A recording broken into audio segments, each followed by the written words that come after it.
My preferred strategy, and it is not the only strategy. It's not the best strategy for anybody other than me. And the truth is, it's not even the best strategy for me. It's just the best one I know so far for me.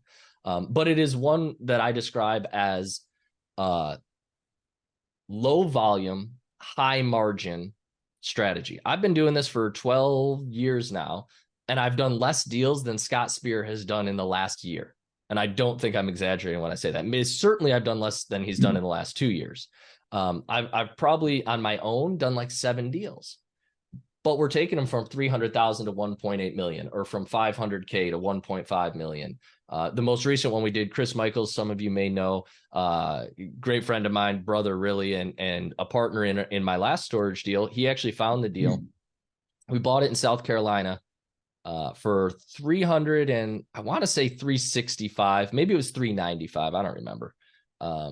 But all in, our project cost was 430 after we did some of the improvements and had some cash on hand to get the business up and running, because this is real estate and it's a business. It's not a hobby. We bought it for 430. I've never been there. Chris did all the work. I funded it, and we sold it a week and a half ago for 1.225 million. So we 3x'd the property in 27 months. You don't have to do very many deals if those are the kind of deals you're doing. Now, again, that's not to say that that's a better strategy than Scott's. It's just my chosen one. Scott's kids take care of themselves. Mine do not. And so I don't have the kind of time to babysit or manage or turn around 3, 4, 5 facilities at a time or in a given year. And so we use a low volume, high margin strategy. What we're looking for is a property that's been neglected, either physically, which is often the case, but more importantly, operationally. We're looking for a property who is owned by an unsophisticated owner who doesn't understand the potential value of what they could have. It's the same as what we do with houses, right?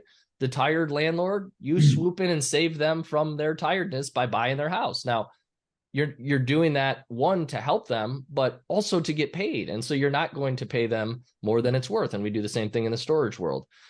So my general goal is I usually want to double or triple the value of a facility in 2 to 3 years.